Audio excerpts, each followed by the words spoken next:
Graham Dorsey hadn't eaten since noon the day before, but he still rolled up his flannel sleeve and extended his arm when the nurse called his name. Next up, Graham Dorsey. He gave a quick glance at the small, crowded mobile donation center parked in front of the children's hospital. His 6-year-old son, Beck, was inside, recovering from a nasty bout of pneumonia. Graham had just paid the last of his cash for Beck's medication, and now he was giving blood because it was the only thing left he had to give. He sat down on the chair beside a woman already hooked up to a needle. She had long, dark brown hair pulled into a low bun and wore sunglasses indoors, which made no sense. Her navy coat looked expensive, but she was quiet, not flashy. She turned her head slightly when he sat. "I'm not great with needles," she said quickly, her voice soft, slightly nervous. "But I figured it's the least I can do." He gave her a tired smile. "Yeah, same." "You donating for someone?" "My son," he replied. "He's 6, in room 402, Beck. He's been in here 3 days." Her lips parted slightly, and she nodded. "I hope he gets better soon." "Thanks," Graham replied, turning his head away so she wouldn't see how red his eyes were. "What about you? Just here out of kindness." Something flashed in her face like she wanted to say more, but she only shrugged. "You could say that." They sat in silence after that, the quiet hum of the blood machine the only noise between them. When it was over, she got up and swayed slightly. He reached out instinctively. "You all right?" "I'm fine," she said, blinking fast. "Just lightheaded." "You need juice or something," he said, already scanning the donation table for the little box of orange juice cups. "I'll be okay," she said again, but she sat back down beside him anyway. "I'm Naomi." "Graham." "Nice to meet you, Graham." They shared a small smile. He didn't know she was Naomi Monroe, heiress to the Monroe real estate empire, worth well over $50 million. She didn't offer it, and he didn't ask. To him, she was just someone who looked a little too polished to be in a place like this, but kind enough to bleed for strangers. As they walked out together, he stopped at the hospital elevator. "I've got to get back upstairs," he said. "My kid's probably driving the nurses nuts." She hesitated. "Room 402, right?" "Yeah. I hope I get to meet him someday." He laughed softly. He'd charm you into sneaking him extra pudding cups. Naomi grinned. "I'll keep that in mind." He didn't expect to see her again. But 3 days later, when Beck was finally discharged, Graham was struggling to carry a duffel bag, a balloon, and a sleepy 6-year-old in his arms when he saw her again. Naomi. She was standing near the lobby entrance, holding a wrapped toy in her hand. He blinked. "Naomi." She smiled, figured Beck could use a little welcome home gift. Beck peeked up from Graham's shoulder. "Who's she?" "This is a friend," Graham said, surprised. "Naomi, this is Beck." Beck wriggled down and stood on his own, eyeing her with curiosity. "Are you my dad's girlfriend?" Graham nearly choked. Naomi laughed. "No, sweetie, just a friend." Beck frowned. "Do you have a dog?" "No," she said with a chuckle, "but I have a lot of fish." "Boring," Beck declared, then snatched the toy from her hand. "Thanks anyway." "Beck," Graham warned, but Naomi just laughed again. "He's honest, I like that." Graham looked at her, really looked at her. She didn't have to come back, she didn't have to remember them at all, but here she was. "Listen," she said, brushing a lock of hair behind her ear. "I know this is kind of weird, but would you maybe want to grab coffee sometime? You and Beck, my treat." He stared at her like she'd just offered him a winning lottery ticket. "You don't have to do that." "I know," she said, "but I want to." And so, 2 days later, they found themselves at a small cafe not far from Graham's worksite. Beck was busy dunking cookies into hot chocolate while Naomi asked about his favorite cartoons and listened like it genuinely mattered. Graham sat across from her, still trying to figure her out. She was funny, warm, and every now and then he caught her looking at him like he wasn't just some broke single dad scraping by. Like he mattered. You ever wonder why some people cross paths? She asked suddenly. Yes, all the time. She smiled, me too. He didn't know she lived in a penthouse overlooking the city. He didn't know her name was on half the buildings downtown.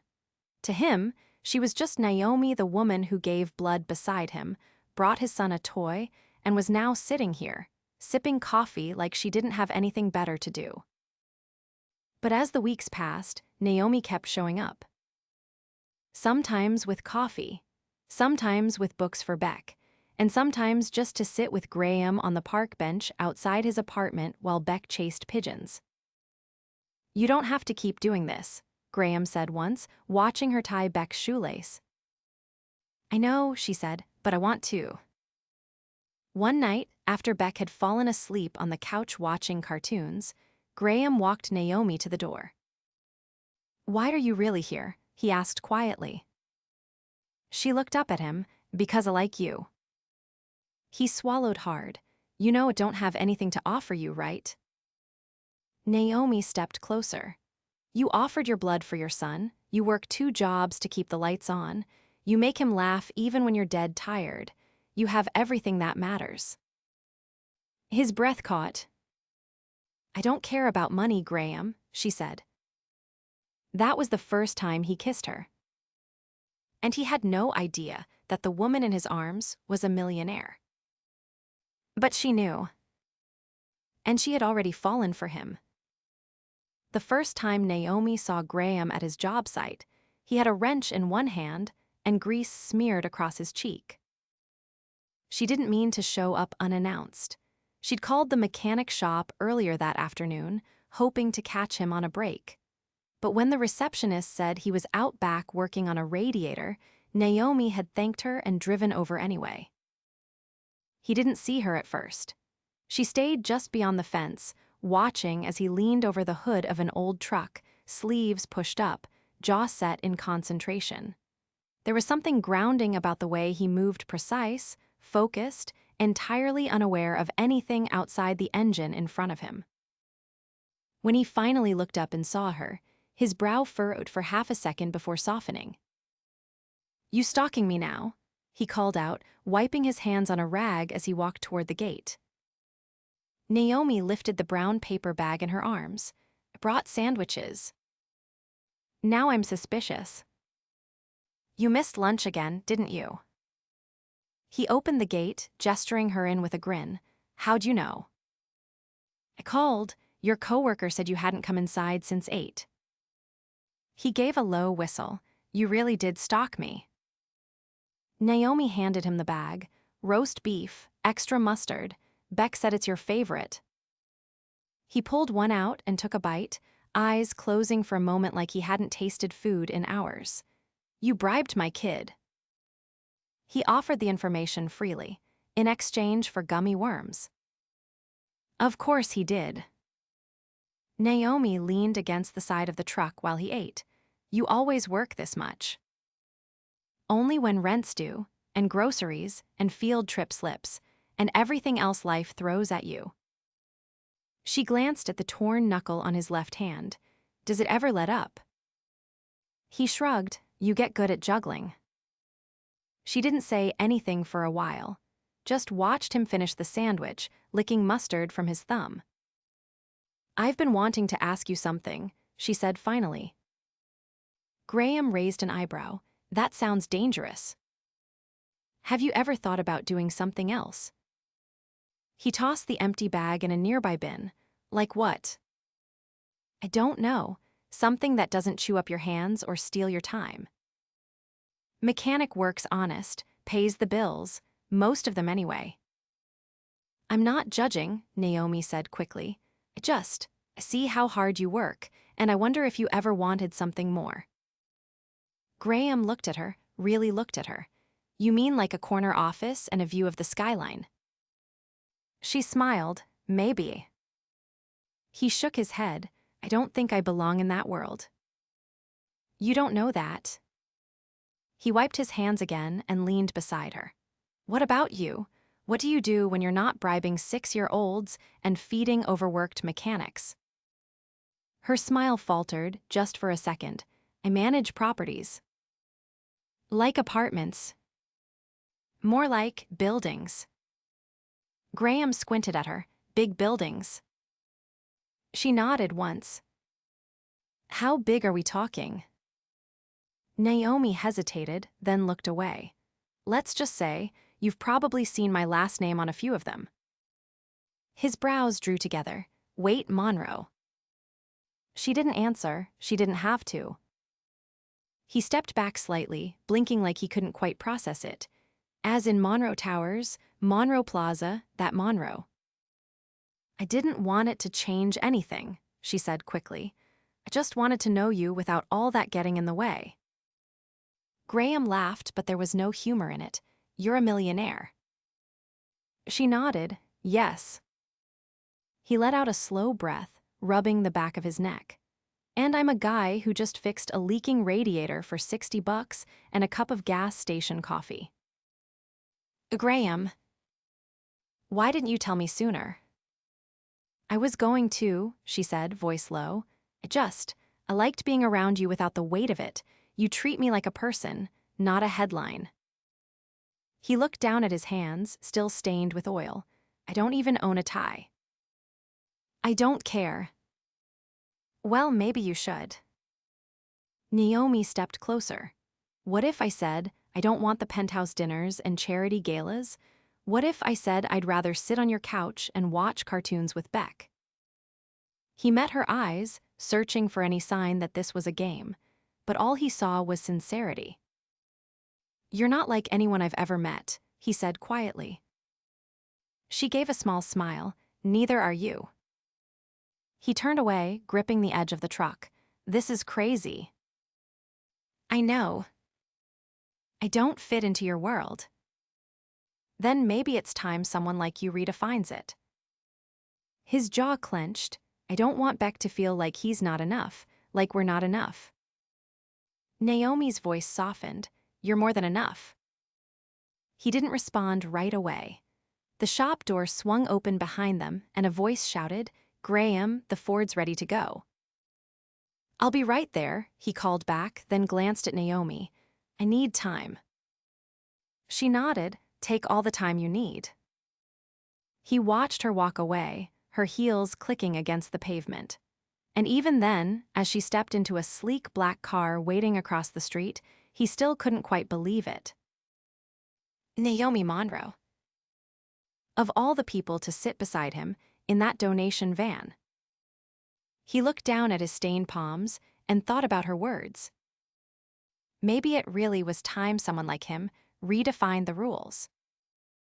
Graham didn't speak to Naomi for 3 days after she told him who she really was. Not because he didn't want to.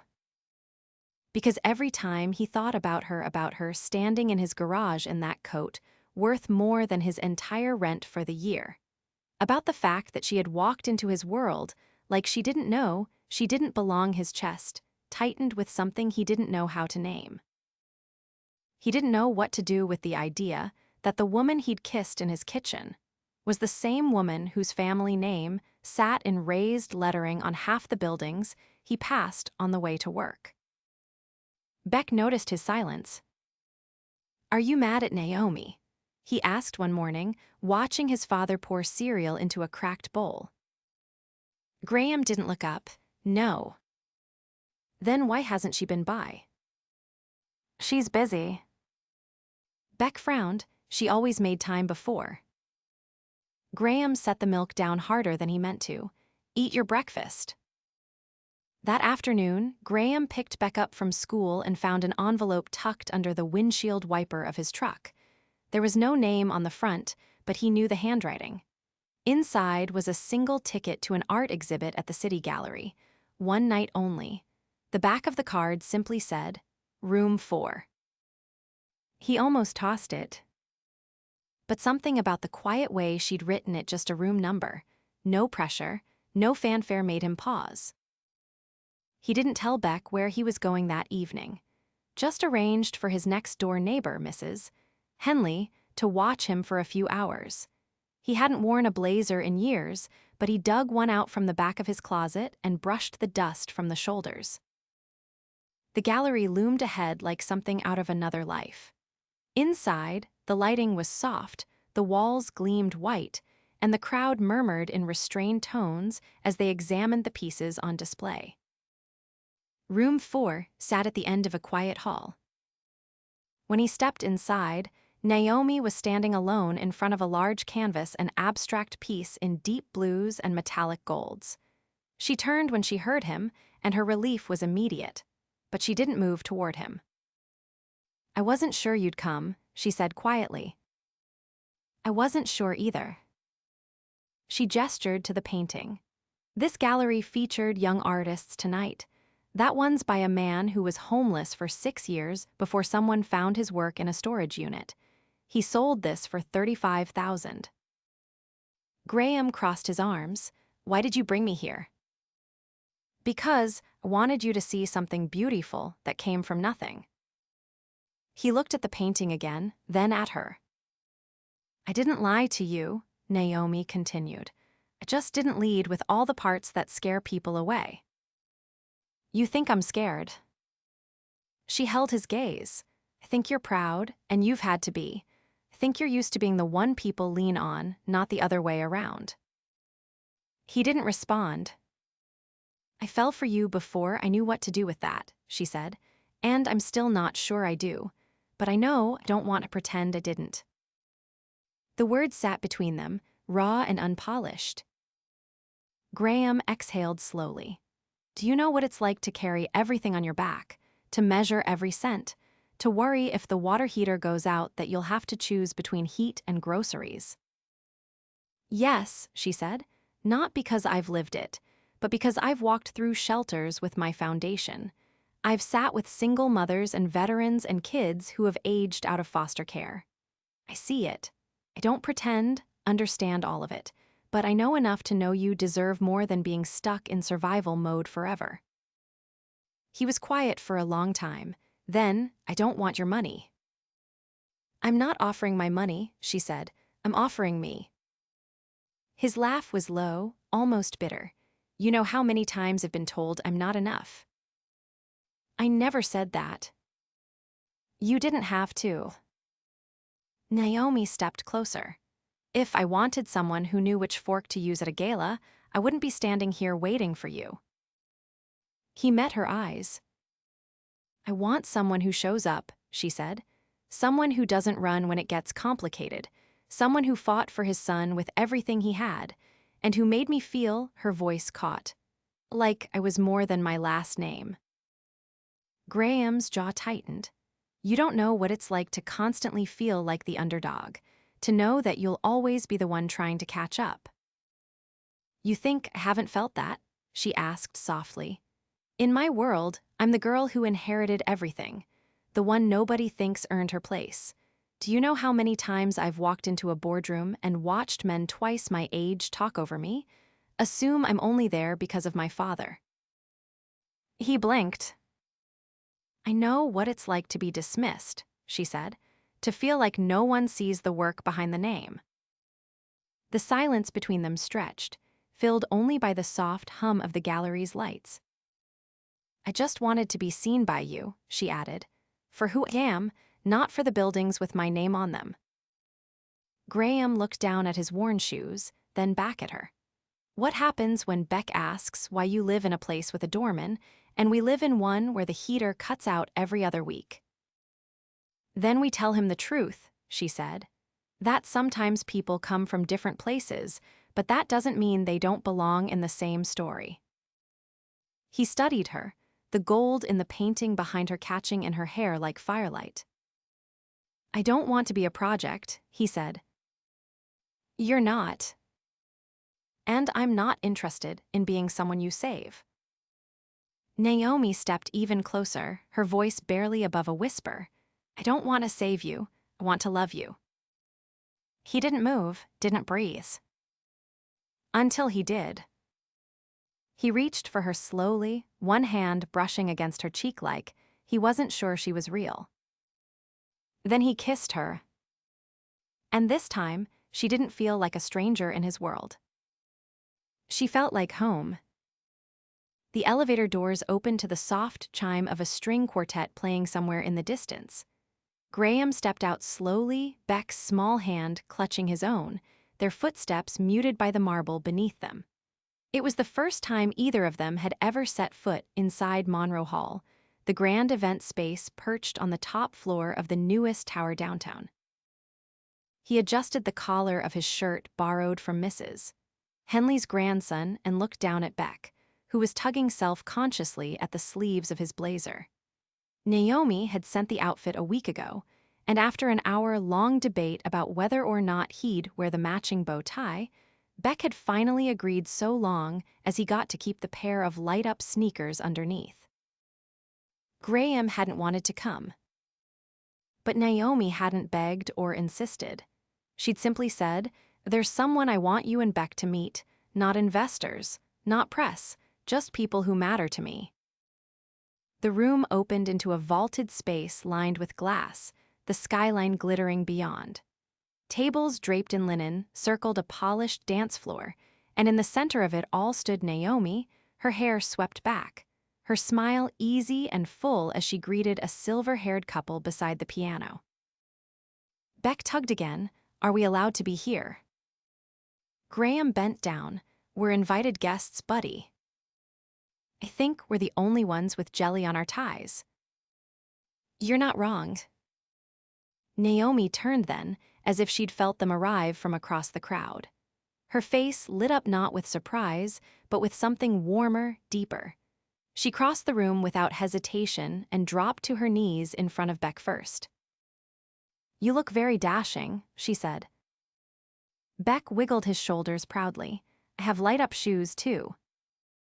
Clearly the best-dressed man in the room. She stood and faced Graham, her voice lower now. "Thank you for coming. You know I hate places with valet parking. I also know you ate 3 of the cookies in the gift basket I sent along with the suit." "I was stress eating." Naomi's hand brushed his briefly. "Come with me." She led them to a small table near the back, where a tall man with dark skin and a generous beard stood beside a woman in a green silk wrap. They looked up as Naomi approached, and the man let out a low whistle. "So this is the famous Beck," he said. "I'm Beck, who are you?" "I'm Julian, and this is my wife, Ray. We're Naomi's cousins." Beck leaned forward. "Do you have pets?" "2 dogs and a turtle named Captain," Ray said. Beck nodded solemnly. "You're cool." Naomi sat beside Graham, her shoulder just brushing his. "Julian's the one who helped me set up the youth grants I told you about." "You're the one who convinced Naomi to open a community arts wing?" Graham asked. Julian shook his head. "She had the idea, just cleared the red tape." Graham's eyes moved to Naomi. "You never mentioned that." "You never asked," she said softly. The next hour passed in a blur of introductions, quiet laughter, and small confessions. Graham found himself speaking more than he expected to Ray about Beck's school, to Julian about the auto shop, and how he'd always wanted to open his own place someday. Naomi didn't hover or interject. She simply stayed close, her presence steady and sure. When the quartet paused for a break, Naomi stood and offered a hand to Beck.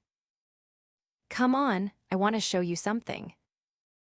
They disappeared down a narrow hallway, and Graham followed a few steps behind, pausing when they reached the terrace. The night air was cool, and the city stretched beneath them like a painting. Naomi pointed to a building in the distance, its roof lined with solar panels. "That's the first property ever bought on my own." Beck squinted. "It's shiny." "It is, but more importantly, it's where we house the kids in our transitional program. They stay there while they finish school or get job placements. Graham stepped beside her. You've never told me all this. I didn't want to overwhelm you. You didn't. Naomi turned toward him. I brought you here tonight for more than a party. I wanted you to see the world I come from, not the money or the buildings, but the people, the work, the things that matter to me. Beck wandered toward the edge of the terrace, peering over the glass. Naomi leaned against the railing, her eyes on the skyline. I used to think, had to prove myself constantly to justify what I inherited. But meeting you made me realize I don't need to prove anything to anyone. I just need to live it honestly. Graham swallowed. You've done more than that. She turned toward him. I love you. He froze. I'm not saying it because I think it'll fix everything. I'm saying it because it's the simplest truth I know. He looked at her, at the woman who'd sat beside him in a blood donation van, who'd made his son laugh when he hadn't smiled in days, who'd shown up over and over without being asked. I don't know how to live in your world, he said quietly. Then let's build one together. Beck came running back. There's a chocolate fountain inside, a real one. Graham laughed. For the first time in weeks, it was full and easy. Go on then, he said, but don't fall in. Beck disappeared back through the glass doors. Graham turned to Naomi. You still sure you want this? I've never been more sure of anything. He reached for her, his hand resting gently against her waist. Then marry me. Naomi blinked. What? I don't have a ring, I don't have a speech, but I have Beck, and I have a heart that hasn't stopped beating faster since the moment you walked into it. So marry me. Her eyes welled with tears. Yes. He kissed her as the city sparkled behind them. Months later, Graham opened the doors of his own auto shop, fully funded, fully his. The sign above the entrance read Dorsey and Son. Naomi stood beside him, her hand in his, Beck on the other side holding a pair of oversized scissors for the ribbon cutting. And in that moment, surrounded by family, by future, by everything that mattered, Graham knew. He hadn't just found love. He'd found a life worth building. The sun filtered through the tall windows of the community center, casting a warm glow across the polished wood floor. Naomi adjusted the microphone stand as a group of teenagers filed in, some curious, others clearly just glad to be out of class. Graham stood at the back with Beck, who was holding a small clipboard with a drawing of a sports car sketched in messy crayon strokes. Naomi glanced over her shoulder. You ready? Graham nodded, all set. She turned back toward the group. Thanks for coming, everyone. Today, we're doing something a little different. This isn't about a lecture or a seminar. This is about what you want to build, and we brought someone who knows all about building from the ground up. Graham stepped forward, tugging at the hem of his navy button-down. He wasn't used to microphones or spotlights, but he didn't flinch. Hey, I'm Graham. I used to think places like this weren't for people like me, but then I met someone who reminded me that sometimes all you need is one person who believes you can do more than survive. Naomi stood quietly beside him, letting him have the moment. I run a shop now, Graham continued. I've got a team of apprentices, and next year we're launching a city-sponsored program to train at-risk youth in auto mechanics. But more than that, I've got a life I never thought I'd have. Not because it was handed to me, but because someone saw past the dirt and the debt and the busted radiator I was leaning over when we met. Beck waved his clipboard in the air. My dad's awesome. The room broke into laughter, and Graham smiled, stepping back as Naomi returned to the mic. Graham and I are launching the Build Forward initiative, she said. We're partnering with local schools and businesses to create real opportunities for students who want to learn trades, start businesses, or join a mentorship program. This is about giving you access, not charity. We believe in what you can create when someone opens the door. Afterward, Graham helped Beck gather the leftover pamphlets from the tables while Naomi spoke with a teacher about the application process. As they stepped outside into the cool afternoon, Beck ran ahead to the playground, chasing another child from the group. Naomi leaned into Graham's side. "You were incredible." "I was terrified." "No one could tell." He glanced at her. "You think this will work, the program?" She nodded. "I don't invest in things I don't believe in." "I still can't believe we're doing this." She slid her hand into his. "You didn't just change your life, you're changing other people's too." They walked in silence for a moment, watching Beck dangle from the monkey bars, his laughter rising above the hum of traffic. Later that week, they stood before the city clerk, the room small but filled with warmth. Naomi wore a simple ivory dress that fell just below her knees, her hair tucked behind one ear. Graham wore a charcoal suit and held Beck's hand as the officiant asked them to repeat their vows. "I don't promise you perfection," Naomi said, her voice steady, "but I promise to keep building with you, to keep choosing you, every day." "I promise to stand beside you," Graham replied, "no matter what doors we walk through next. You brought light into corners of my life, didn't know were still dark."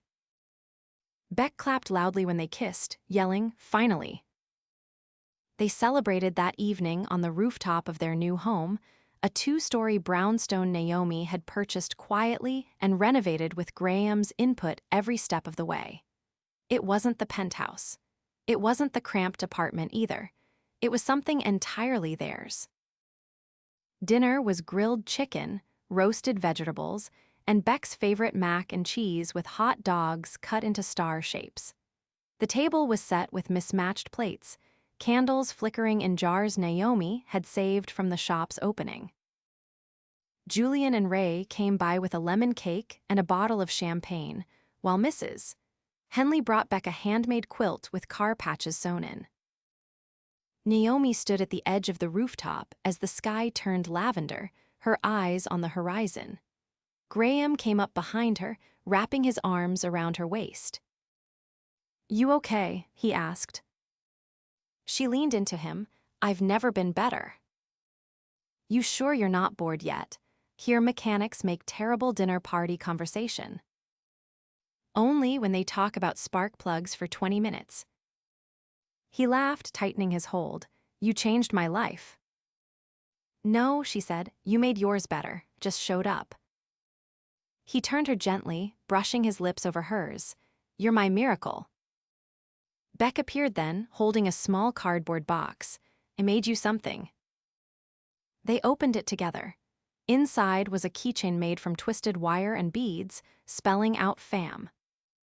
"Family," Beck announced proudly. "That's us now." Naomi bent down and kissed the top of his head. "Yes, it is." Years later, they would sit on the porch of that same brownstone, the vines thick with summer bloom, and watch as Beck rode off on his bike with a backpack full of college brochures. The shop would expand into a second location. The Build Forward initiative would become a model adopted in 5 other cities. Graham would teach weekend classes, and Naomi would chair 2 new boards, one for youth development and one for sustainable housing. But none of that would matter more than the quiet nights spent in each other's arms, the soft music playing in the background, and the knowledge that the life they'd built wasn't shiny or perfect, it was real. It was earned, and it was theirs. They were no longer just surviving. They were living, wildly and fully, and always in love.